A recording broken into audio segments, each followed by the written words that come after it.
Ageo capítulo 1, versículos 1 y 2. El año segundo del rey Darío, en el mes sexto, el día primero del mes, vino la palabra del Señor, literalmente fue la palabra del Señor por medio del profeta Ageo a Zorobabel, hijo de Salatiel, gobernador de Judá, y al sumo sacerdote Josué, hijo de Josadac, diciendo: así dice el Señor de los ejércitos. Este pueblo dice: no ha llegado el tiempo de que la casa del Señor sea reedificada. Tal como se ha estado anunciando, en la mañana de hoy vamos a comenzar a estudiar este libro, el libro de Ageo, uno de los últimos libros del Antiguo Testamento. Ageo pertenece al grupo de los profetas menores, llamados así no por ser menores en importancia o por ser menos inspirados que los otros libros de la Biblia, sino porque son menores en tamaño en comparación con los profetas mayores, es decir, Isaías, Jeremías, Ezequiel y Daniel. Lamentablemente, hermanos, y Marcos decía algo de esto al inicio del culto, muchos creyentes descuidan la lectura de estos libros. No es común escuchar a un cristiano decir que Sofonías es uno de los libros favoritos de la Biblia, o que está haciendo un estudio profundo y exhaustivo del libro de Nahum o del profeta Amós.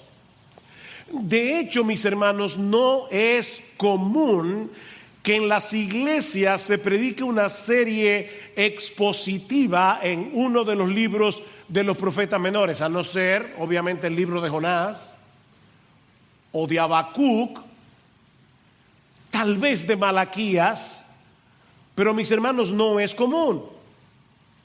Sin embargo, la realidad es que toda la Escritura es inspirada por Dios, dice Pablo en 2 Timoteo capítulo 3, versículo 16, y por lo tanto toda la Escritura es útil para enseñar, para corregir, para redarguir, para instruir en justicia, a fin de que el hombre de Dios sea perfecto, sea maduro, sea completo y esté enteramente preparado para toda buena obra. Y Pablo dice en Romanos capítulo 15, versículo 4, que las cosas que antes se escribieron para nuestra enseñanza se escribieron, a fin de que por la consolación de las Escrituras tengamos esperanza. Mis hermanos, la Biblia no es un mero recuento de las palabras que Dios habló para un pasado distante. No, la palabra de Dios es viva, la palabra de Dios es eficaz y es más cortante que toda espada de doble filo. Mis hermanos, este libro está vivo. Y su vida, la vida de este libro, palpita en cada una de sus páginas, desde Génesis hasta Apocalipsis, porque toda la Escritura es inspirada por Dios. Y este libro en particular, que vamos a comenzar a exponer en el día de hoy, es de suprema importancia para el pueblo de Dios de todas las edades, de todas las épocas, porque este libro, mis hermanos, es un llamado que vino de parte de Dios, directamente de Dios, un llamado a sacudirnos de la apatía espiritual, un llamado a trabajar con esperanza, con energía para la expansión del reino de Dios. Y es mi anhelo y oración, y yo sé que ha sido la oración de muchos de ustedes aquí en la iglesia, pero es nuestro anhelo y oración que Dios use esta serie de mensajes para avivar nuestras almas. Mis hermanos, que Dios obre entre nosotros, que el Espíritu Santo hable a cada uno de nosotros en estos próximos domingos a través de estas palabras que el mismo Espíritu inspiró hace cientos de años atrás, pero que siguen tan vivas y tan eficaces como el primer día que Ageo las habló. Pero antes de pasar a considerar el contenido de este libro, veamos en primer lugar su contexto histórico. Algo que podemos decir de prácticamente todos los libros de la Biblia, tal vez con la excepción del libro de Proverbios o de Cantar de los Cantares, es que necesitamos un contexto, el contexto histórico para poder entender qué fue lo que Dios habló hace cientos de años atrás, para entonces poder entender qué es lo que Él nos está hablando a nosotros en el día de hoy. Ageo es uno de los profetas que ministró a la nación de Israel luego del exilio babilónico. Pastor, ¿y qué es eso? Veo que hay muchas visitas aquí, déjenme explicar un poco de qué se trata esto. Dios había estado llamando a su pueblo a que se arrepintieran de sus pecados, a que se volvieran a Él a través de todos sus profetas, pero ellos decidieron cerrar su corazón a la voz de Dios hasta que fue demasiado tarde. En el año 586 antes de Cristo, Nabucodonosor, rey de Babilonia, destruyó la ciudad de Jerusalén, arrasó con el templo y una gran cantidad de judíos fueron deportados, fueron al exilio en Babilonia, que era la potencia militar de aquellos días. Pero durante todos los años que duró ese cautiverio, 70 años, Dios mantuvo viva la esperanza del pueblo, anunciando a través de los profetas que regresarían del exilio y que volverían a construir la ciudad y el templo. Finalmente Dios cumplió su promesa cuando Ciro el Grande, rey de Persia, emitió un decreto en el año 538 antes de Cristo, permitiendo que los judíos regresaran a Jerusalén y reconstruyeran el templo. Y de esa manera, aunque probablemente Ciro no lo sabía, él estaba cumpliendo lo que Isaías había profetizado unos 300 años antes, donde no solamente decía que un rey persa iba a emitir este decreto, sino que Isaías menciona a Ciro por nombre. Al año siguiente, en el año 537 antes de Cristo, unos 50,000 judíos regresaron a Jerusalén, liderados por Zorobabel, que era un descendiente de David, y de hecho si leen en Mateo 1 se van a dar cuenta que es uno de los nombres que aparecen en la genealogía de Jesús, y por Josué el sumo sacerdote. Tan pronto regresaron a Jerusalén, dice en Esdras capítulo 3, versículo 3, que repararon el altar para poder llevar a cabo los sacrificios, y en la primavera del siguiente año ya habían puesto los cimientos para reedificar el templo. Así que todo parecía estar marchando bien, hasta que algunas tribus vecinas comenzaron a oponerse a la reconstrucción, especialmente los samaritanos. Para colmo de males, el rey Ciro murió en batalla, y su sucesor, el rey Asuero, comenzó a recibir presión para que detuviera ese proyecto de reconstrucción. Obviamente, mis hermanos, todo esto causó un gran desánimo en los israelitas hasta que la reconstrucción se detuvo por completo. Y poco a poco, estos judíos que regresaron del exilio se fueron acostumbrando a celebrar sus sacrificios en las ruinas del templo, mientras se involucraban de lleno en sus propios negocios, en sus propios asuntos. Esa lamentable situación se mantuvo así por 17 años, hasta que Dios levantó a dos de sus profetas, Ageo y Zacarías, para mover al pueblo a retomar la tarea para la cual habían regresado del exilio. Es en ese contexto que Ageo pronuncia 4 mensajes de parte del Señor, que son los que encontramos en el libro del profeta Ageo. Estos mensajes fueron pronunciados en un periodo de 4 meses, en el año 520 antes de Cristo. Y es increíble porque Ageo es cuidadoso en fechar cada uno de estos mensajes. Y el domingo que viene vamos a ver por qué.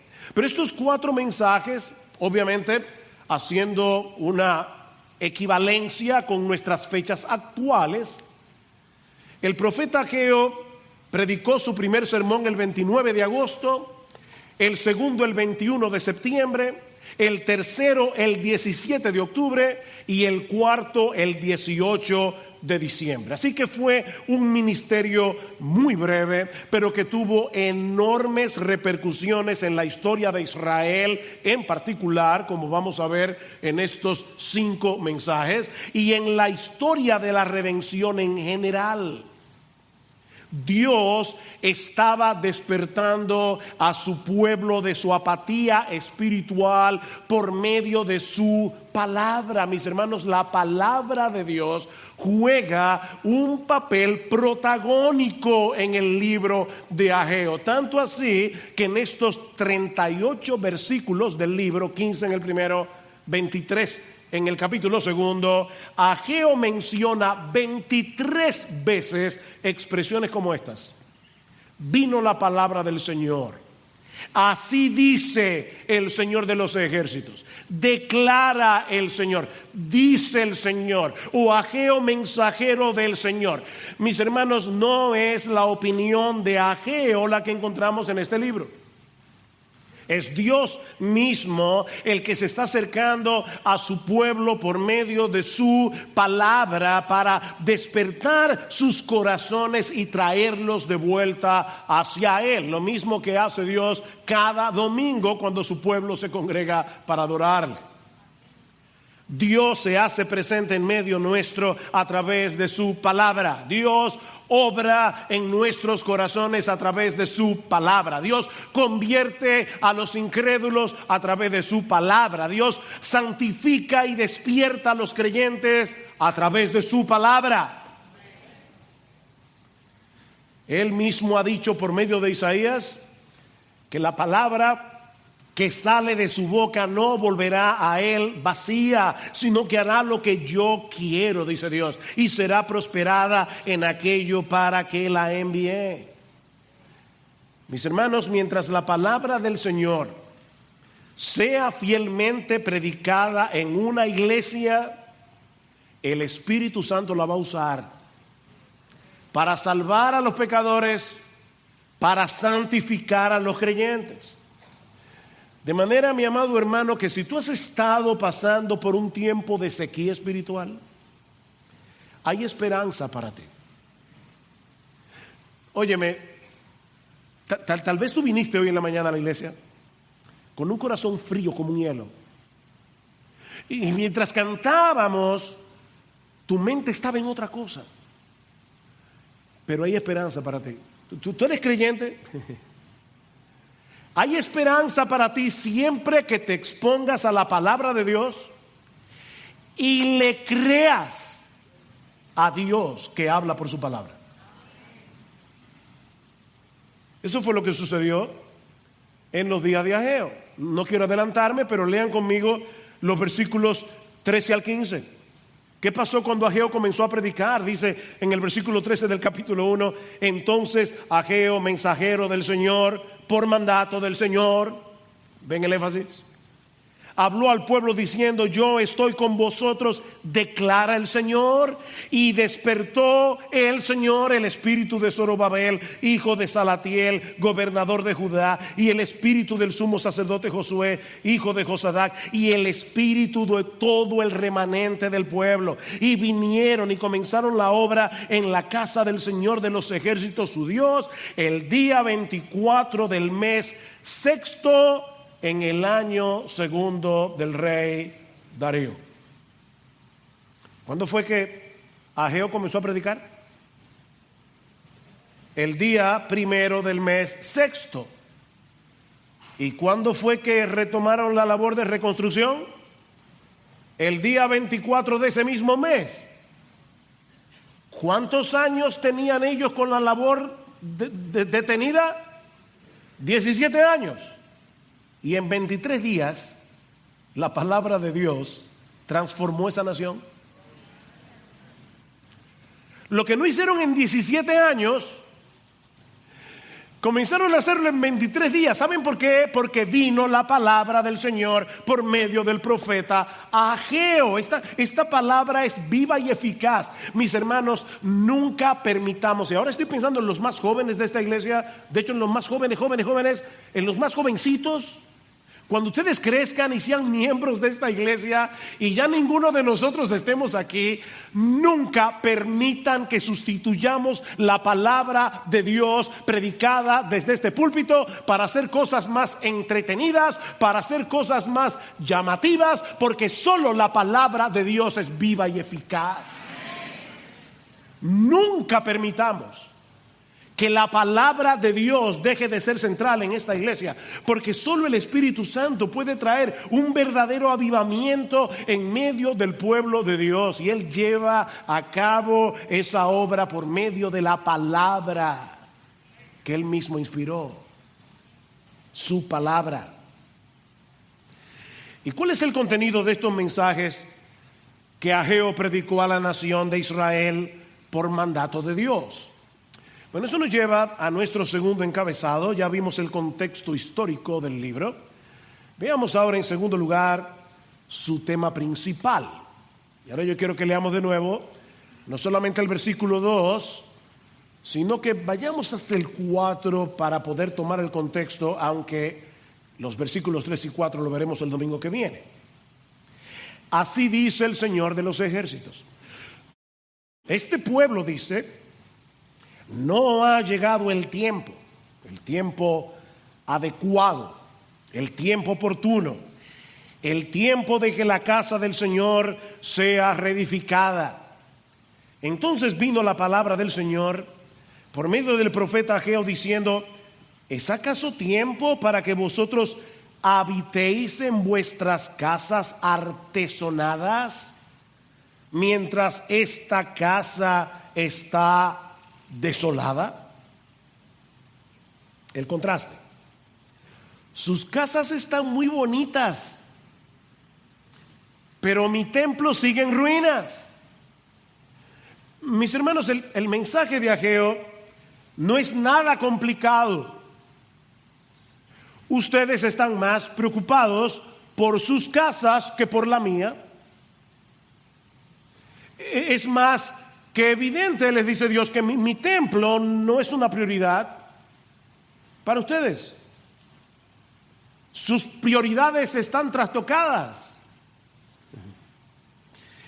Es un mensaje bastante claro, ¿verdad?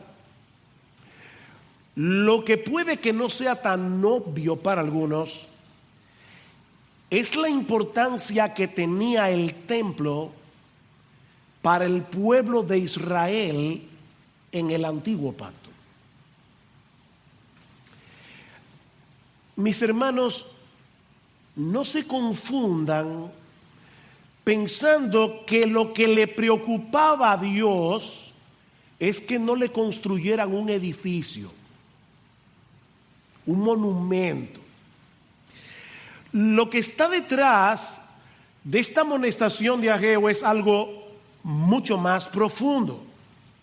Tanto el tabernáculo durante el Éxodo y por muchos años en la historia de Israel, como luego el templo en el tiempo de Salomón, eran los lugares donde Dios manifestaba su gloria, donde Dios manifestaba su presencia especial en medio de su pueblo.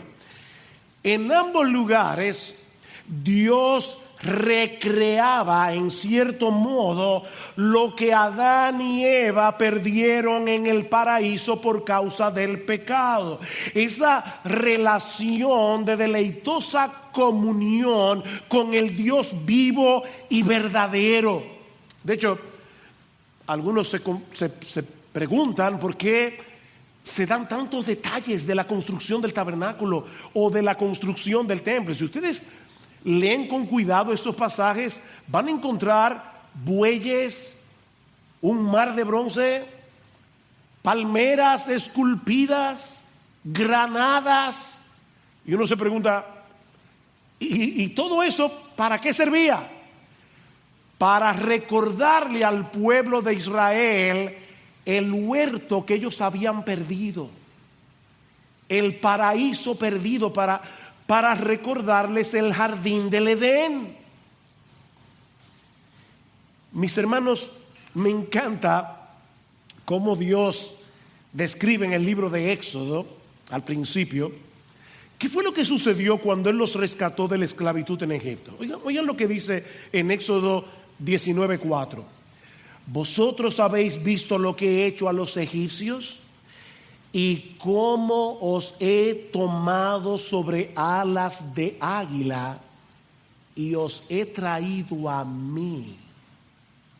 Os he traído a mí. ¿Ustedes escucharon eso? Con el mismo cuidado con el que las águilas enseñaban a volar a sus polluelos, Dios había tomado a su pueblo con ese mismo tierno cuidado para traerlos hacia Él, no para traerlos a una tierra en Medio Oriente. Y claro que Canaán está incluida en la promesa, pero ese no es el punto. Yo los tomé como con alas de águila para traerlos hacia mí. Mis hermanos, a final de cuentas, la gran bendición que Dios le dio a Israel en los días de Moisés no fue librarlos de la esclavitud en Egipto. La gran bendición fue la bendita posibilidad de volver a tener comunión con Él, de tener comunión con Él. Mis hermanos, es de eso que se trata la redención. Dios nos liberta de la esclavitud del pecado para que seamos suyos, para que podamos estar con Él en una deleitosa relación de amor y adoración. Y lo mismo vemos en la construcción del templo de Salomón. Cuando Salomón ora al Señor y dedica el templo, dice en Primera de Reyes 9:3, yo he oído tu oración, le dice Dios, y tu ruego que has hecho en mi presencia. Yo he santificado esta casa que tú has edificado para poner mi nombre en ella para siempre, y en ella estarán mis ojos y mi corazón todos los días. Wow. Dios le está diciendo, ese templo de piedra yo lo convertí en un santuario para mí. Mi nombre estará allí, mi corazón estará allí, mis ojos estarán allí.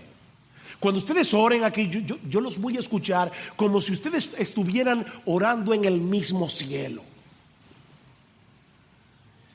Es por eso, mis hermanos, que la destrucción del templo durante la invasión babilónica fue un verdadero desastre para la nación de Israel.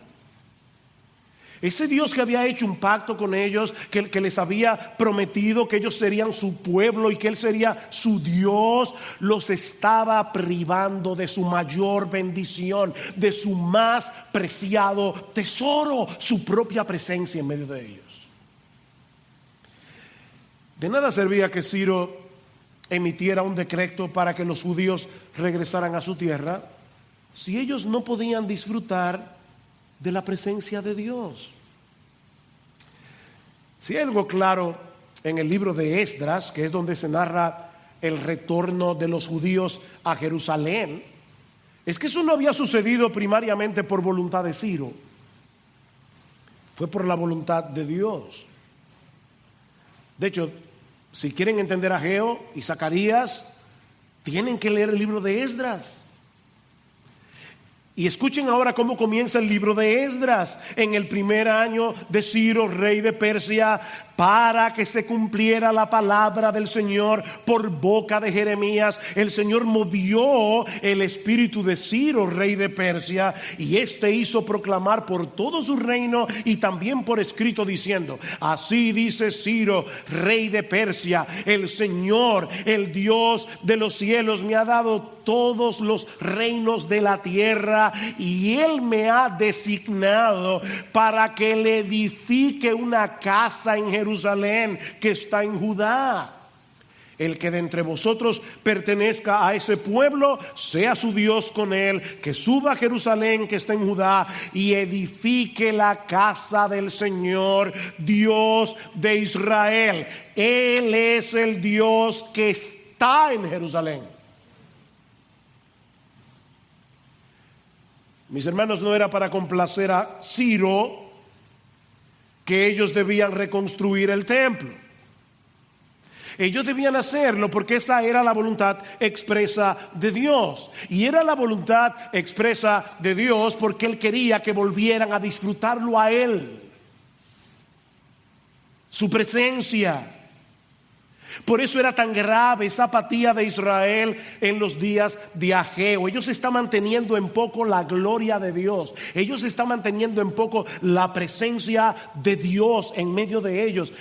Mis hermanos, es impresionante pensar que el Dios del universo quiera tener relación con nosotros. Dios quiere tener comunión con nosotros. Entrar en una relación de pacto con nosotros para ser nuestro Dios. Y es una verdadera tragedia que caigamos en tal apatía que eso deje de sorprendernos. Déjame ver cómo yo te lo pongo. Yo le pedí al Señor esta mañana, por favor dame palabra. Hermanos, el Rey de los Reyes, el Señor de los Señores, el Creador de las galaxias, el que gobierna todas las cosas con la palabra de su poder, el Dios de toda gloria, el Dios inmenso, el Dios todopoderoso, perfecto en justicia, perfecto en santidad, el Dios omnipresente, el Dios omnipotente, el Dios omnisciente, hizo un pacto con nosotros para ser nuestro Dios y para que nosotros seamos su pueblo. ¿Quién entiende eso? De hecho, es interesante notar que el nombre de Yahvé o Jehová, o como lo traduce la Biblia de las Américas, Señor, ustedes se van a dar cuenta que es Yahvé porque en la Biblia de las Américas tiene todas las letras en mayúscula. Ese nombre aparece 32 veces en los 38 versículos de Ageo. El Dios del pacto, Yahvé. 32 veces en 38 versículos. Dios se refiere a sí mismo como Yahvé, Jehová. Yo soy el Dios del pacto. Mis hermanos, el énfasis es evidente. El Dios del pacto ha dejado de ser vuestra prioridad. Es lo que Ageo les está diciendo. Y cuando eso sucede, hacemos un terrible intercambio. Sustituimos al Creador por las criaturas. Me llamó poderosamente la atención esta semana. Estaba leyendo otra cosa y me topé con esta descripción de cuál es el proceso que ocurre dentro de nosotros cuando somos tentados. Escuchen esto. Con irresistible poder, dice este autor, el deseo se apodera de la carne. No importa si se trata del deseo sexual o de ambición o vanidad o deseo de venganza o amor por la fama y por el poder o codicia por el dinero. El punto es que el gozo en Dios se extingue en nosotros y buscamos todo nuestro gozo en la criatura. Y ahora escuchen. En ese momento Dios es completamente irreal para nosotros, pierde toda realidad y solo el deseo por la criatura es real. Satanás no nos llena de odio hacia Dios, sino de olvido de Dios. ¿Vieron eso? Dios se vuelve irreal. comienza a ser un concepto teológico, pero deja de ser una persona con la que nosotros podemos tener relación. Eso era lo que estaba sucediendo con estos israelitas en los días de Ageo. Ellos estaban tan inmersos en su propio mundo que no tenían tiempo, ni recursos, ni energías para ocuparse de su relación personal con Dios. Cada vez que piensen en el templo, no olviden de qué se trata el templo. No tenemos tiempo para estar con Dios. No tenemos tiempo para buscar su gloria. No tenemos tiempo para la expansión de su reino. Y por supuesto, ellos tenían una buena excusa. Este pueblo dice, y Dios lo había oído, no ha llegado el tiempo. Y obviamente es el tiempo oportuno, el tiempo adecuado. Tenían una buena excusa. No es el momento más oportuno. Es impresionante, ¿verdad, hermanos? Cómo el pecado que mora en nosotros nos mueve a convencernos de que nosotros tenemos una buena razón para no obedecer a Dios. El pecado nos engaña, nos seduce. El pecado es una especie de locura, al final de cuentas. No es el momento oportuno para yo levantarme temprano a buscar al Señor en su palabra por medio de la oración. No es el momento oportuno para venir a congregarme con el pueblo de Dios en el día del Señor. No se dejen de congregar como algunos tienen por costumbre. No, es que este no es el momento. No es el momento oportuno para poner mis dones en operación en medio de su iglesia para beneficio de otros creyentes. No es el momento oportuno para ser generoso en mis ofrendas para que la obra de Dios se siga expandiendo. Nunca es el momento oportuno. Pero Dios, que nos conoce infinitamente mejor que lo que nosotros nos conocemos a nosotros mismos y que nos ama tiernamente, nos llama a recapacitar. Reflexiona, mi hijo. Miren, déjenme decirle algo de antemano. Dios no necesita nuestros dones, Dios no necesita nuestro dinero, Dios no necesita nuestro tiempo, Dios no necesita nada de nosotros. Cuando Él nos llama a venir a Él, cuando Él nos llama a servirle, cuando Él nos llama a congregarnos, es para tu bien y el mío, no para Él. Él no nos necesita, no te necesita, ni a mí tampoco. Pero Él nos ama.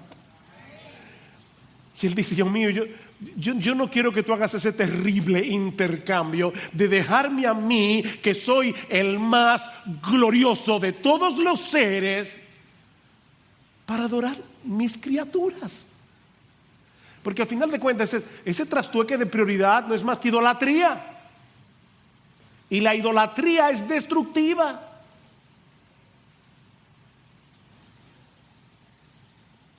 Noten cómo Dios constantemente llama a la nación a reflexionar. Versículo 5. Ahora pues, así dice el Señor de los ejércitos, considerad bien vuestros caminos. Versículo 7. Así dice el Señor de los ejércitos, considerad bien vuestros caminos. Capítulo 2, versículo 15. Ahora pues, considerad bien esto de hoy en adelante. Versículo 18. Pero considerad bien esto desde hoy en adelante.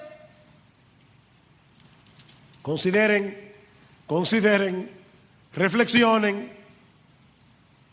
Ahora, mis hermanos, ¿saben todavía lo que es más sorprendente de esta historia que está detrás del libro de Ageo?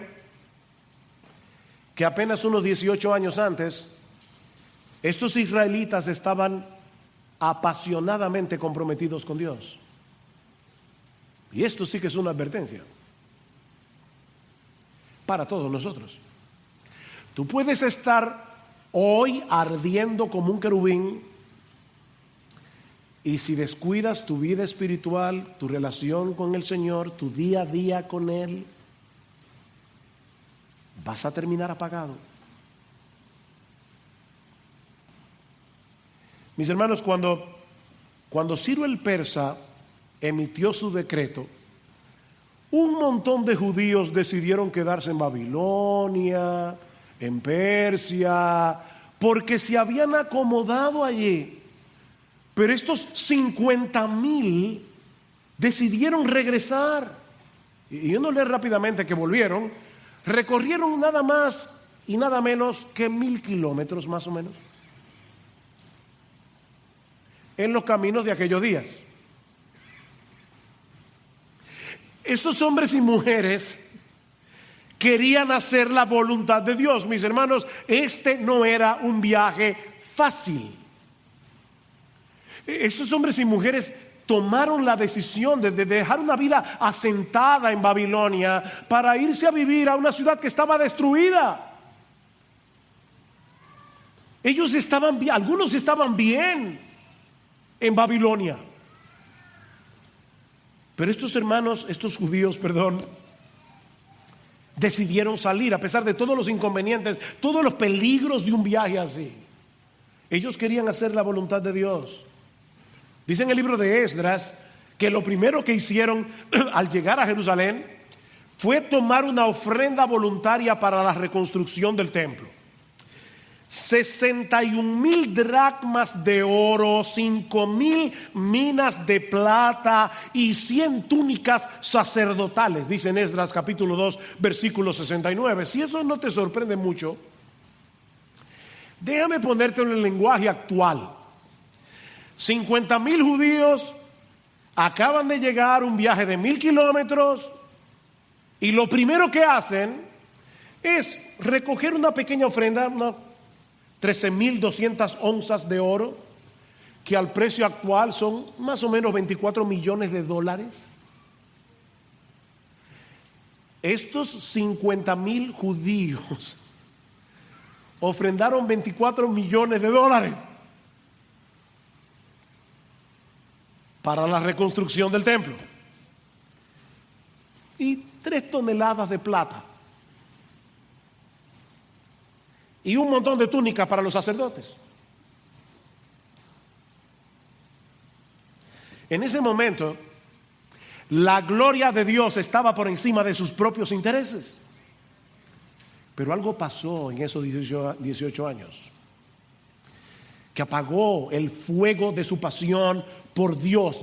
Ya ellos no podían decir como Isaías en el capítulo 26, versículo 8, tu nombre y tu memoria son el anhelo de mi alma. ¿Tú puedes decir eso? Señor, tu nombre y tu memoria son el anhelo de mi alma. ¿Ustedes se dan cuenta, mis hermanos, que no se trataba de un edificio? Estos judíos tenían sus prioridades invertidas porque ellos habían olvidado su identidad como pueblo del pacto. Ellos se habían olvidado de que eran el pueblo escogido de Dios. Se habían olvidado de la redención. Se habían olvidado de la gloria de Dios y del lugar que ellos estaban llamados a jugar dentro de todo el plan de redención revelado en el Antiguo Testamento. Más adelante vamos a llegar, si el Señor lo permite, y Cristo no ha venido antes, al capítulo 2, versículo 9. Y yo no puedo ahora ampliar ese texto, pero permítanme hacer un breve comentario y así poder ayudarlos a conectar el pasado con el presente. Dice en Ageo capítulo 2 versículo 9, la gloria postrera de esta casa será mayor que la primera, dice el Señor de los ejércitos, y en este lugar daré paz, declara el Señor de los ejércitos. ¿Cuándo se cumplió esa profecía? Bueno, se ha estado cumpliendo, por lo menos en 3 etapas. En primer lugar, esta profecía se cumplió cuando Dios el Hijo se hizo hombre en la persona de Jesús. Ustedes recuerdan lo que el Señor le dijo a los judíos luego de la primera limpieza del templo en Juan capítulo 2, en el versículo 19: destruid este templo y en 3 días lo levantaré. Y ellos dijeron: pero oye, 40 años se han empleado para poder construir el templo de Herodes en este caso, y tú dices que en 3 días lo vas a levantar y lo vas a reedificar. Pero Juan hace el comentario editorial: pero él se refería al templo de su cuerpo. El templo de su cuerpo. En una ocasión Cristo le dijo a los judíos: ¿saben qué? Uno mayor que el templo está aquí.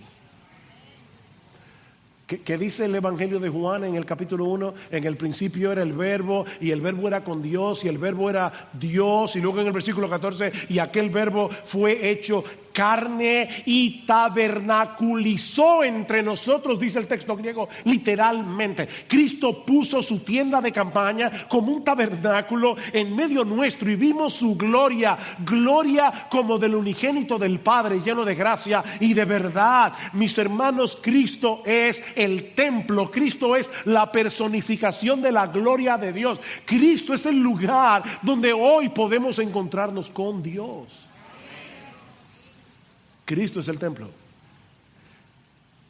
¿Qué dice Ageo? La gloria postrera de esta casa será mayor, porque no hay nadie más glorioso que nuestro Jesús. Pero eso no se queda ahí. Recuerden que nosotros estamos unidos a Él. Y como estamos unidos con Cristo, nosotros, la iglesia, somos el templo espiritual en el que Él manifiesta su gloria. Pablo dice en 1 Timoteo capítulo 3 versículo 15 que la iglesia es la casa de Dios. Y en Efesios capítulo 2 versículo 20 dice que los creyentes estamos siendo edificados sobre el fundamento de los apóstoles y profetas, siendo la principal piedra del ángulo Jesucristo mismo, para ser un templo santo en el Señor. Cada uno de nosotros individualmente es templo del Espíritu Santo, dice Pablo en 1 Corintios capítulo 6 versículo 19. Pero cuando nos congregamos todos juntos en el día del Señor, manifestamos visiblemente esa realidad de ser la morada de Dios por medio de su Espíritu. Este es el templo de Dios. No parece tan extraordinario. ¿Sabe por qué? Porque no estamos viendo a cada creyente con los ojos de la fe. Cada creyente es un mini templo del Espíritu Santo, donde mora el Espíritu de Dios, y una piedra viva de este templo.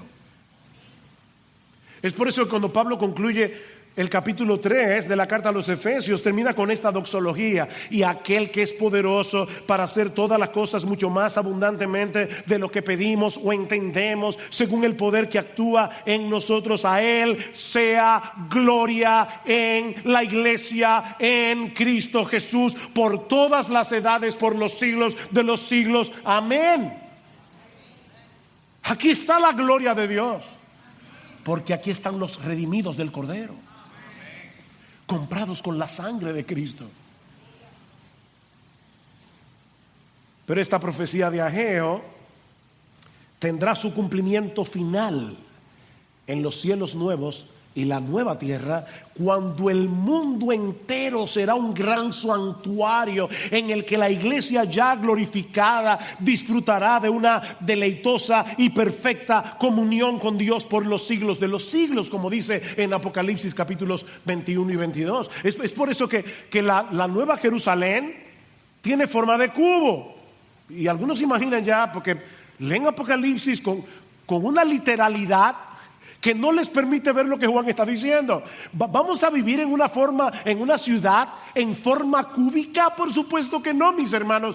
¿Qué tenía forma de cubo en el Antiguo Testamento? El lugar santísimo. Nosotros habitaremos en el lugar santísimo, en la misma presencia de Dios por los siglos de los siglos. Es por eso que no habrá templo en la Nueva Jerusalén, porque ya no lo necesitaremos más.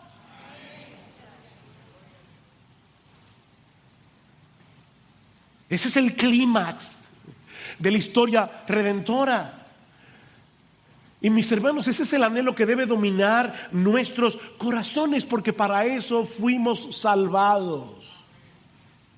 Jesús no dio su vida en el Calvario simplemente para que vayamos al cielo o para que tengamos una vida que no termina nunca. Tenemos vida eterna, entonces es una vida interminable. No, digo sí lo es, pero ese no es el punto. Y esta es la vida eterna. ¿El qué?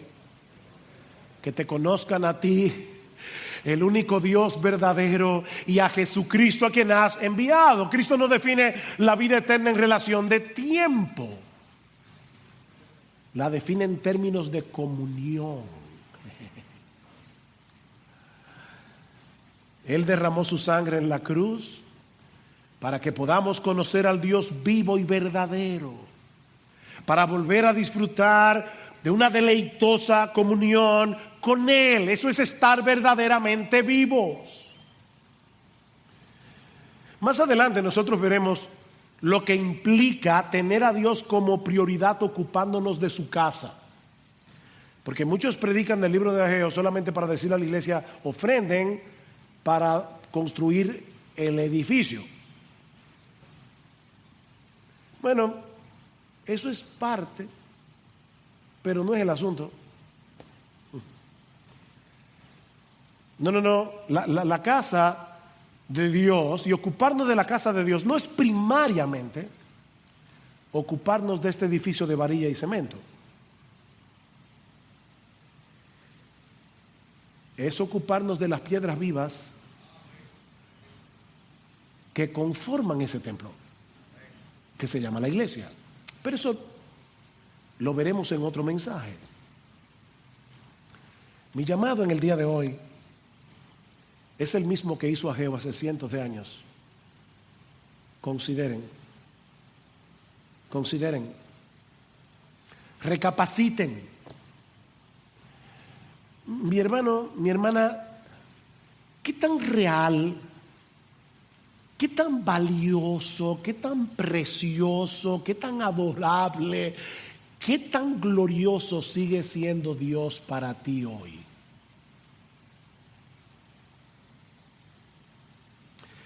¿Todavía nos asombra el hecho de que Dios nos haya escogido para hacer de nosotros su templo? Los discípulos están tristes, Cristo les ha dicho que se va y el Señor tiene que decirles: no se turbe vuestro corazón, creéis en Dios, creed también en mí, en la casa de mi Padre muchas moradas hay. Y ellos se quedan ahí pensando en esas moradas. Pero luego Cristo le dice en el versículo 23, el que me ama, mi palabra guardará, y mi Padre le amará, y vendremos a él y haremos morada con él. Miren, no se preocupen, en lo que ustedes llegan a aquellas moradas, ¿saben lo que yo voy a hacer? Yo voy a traer la morada a sus corazones. ¿Te asombra eso? Cristo vive en ti por su Espíritu. Somos templo del Espíritu Santo. Mis hermanos, con cuánta expectativa nosotros venimos cada domingo a congregarnos como iglesia para disfrutar de su presencia especial al escuchar su palabra. No, nos emociona todavía la realidad de que por medio de Cristo hemos sido justificados, hemos sido santificados, hemos sido adoptados en la familia de la fe para que ahora Dios pueda ser nuestro Padre. ¿Te emociona eso? Que tú dices, Señor, y ahí está Dios el Padre escuchándote. ¿Sigue siendo su palabra más dulce que la miel y más preciosa que el oro? Miren, mis hermanos, nunca se acerquen a la lectura de la Biblia con ese espíritu legalista de tengo que leer la Biblia porque ese es mi deber. No, yo quiero leer la Biblia porque aquí es que están las promesas de Dios. Yo quiero leer la Biblia porque quiero entender mejor quién es Cristo. Yo quiero leer la Biblia porque aquí es donde se revela el diamante del Evangelio. Yo quiero leer la Biblia porque de lo contrario yo no puedo tener comunión con mi Padre. es a través de este libro.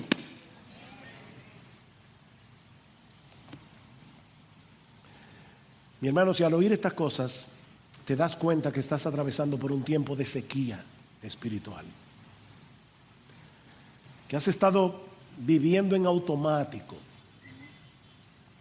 que has estado tan distraído con las pequeñas cosas de tu pequeño reino, que estas gloriosas verdades tan extraordinarias se han vuelto triviales para ti. No te quedes ahí. No te quedes ahí postrado, recordando con nostalgia ese fuego que ya no está. Wow, yo me acuerdo cuando yo era recién convertido. No te quedes en ese mundo de nostalgia.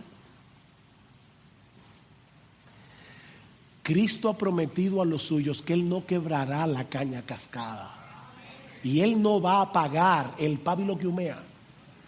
Aunque sea una llamita, Él vino a darnos vida y vida en abundancia. Mi hermano, mi hermana, pídele ahora en oración al Señor que vuelva a encender la llama de la pasión por Él. Pídeselo, apropiate de las palabras con las que Pablo ora por la iglesia en Éfeso. Que el Dios de nuestro Señor Jesucristo, el Padre de gloria, os dé espíritu de sabiduría y de revelación en el conocimiento de Él, alumbrando los ojos de vuestro entendimiento, para que sepáis cuál es la esperanza a la que Él os ha llamado y cuáles las riquezas de la gloria de su herencia en los santos. Y parece que Pablo no encuentra las palabras apropiadas. ¿Y cuál? La supereminente grandeza de su poder para con nosotros los que creemos, según la operación del poder de su fuerza, la cual operó en Cristo, resucitándole de los muertos y sentándole a su diestra en los lugares celestiales. ¿Saben lo que Pablo está diciendo aquí? Órale a Dios que te abra los ojos para que tú entiendas de una vez por todas que el mismo poder que obró en Cristo para resucitarlo de los muertos es el mismo poder que obró en ti para darte vida, para regenerarte, para que tú pudieras creer.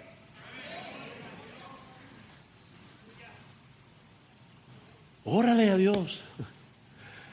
Oh Señor, abre mis ojos, de modo que puedas volver a gozarte una vez más en el perdón de tus pecados, que puedas volver a gozarte en el don de la vida eterna, que puedas volver a gozarte en el hecho de que Cristo es tu Salvador, que puedas volver a gozarte en el hecho de que Dios es tu Padre, como si te acabaras de enterar de todo eso.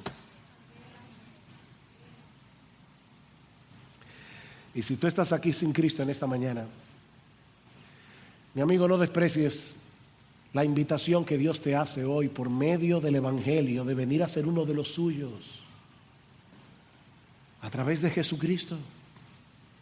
Él murió en la cruz para que pecadores como tú y como yo podamos ser salvos en Él. Mi amigo, la muerte de Cristo en la cruz es una evidencia contundente de nuestra pecaminosidad, de nuestra perdición. Él tuvo que venir a salvarnos porque estábamos perdidos y porque solo Él, el Dios encarnado, podía pagar nuestra deuda con la justicia infinita de Dios. Arrepiéntete de tus pecados. Arrepiéntete de tus pecados. Y ven a Cristo, descansando únicamente en su justicia y en el precio que Él pagó al morir por pecadores. Y ¿sabes qué? Dios te concederá en este mismo instante el perdón de todos tus pecados y el don de la vida eterna, para que a partir de hoy y para siempre puedas disfrutar de la bendita bendición de que el Dios vivo y verdadero venga a ser tu Dios. Que Dios tenga misericordia.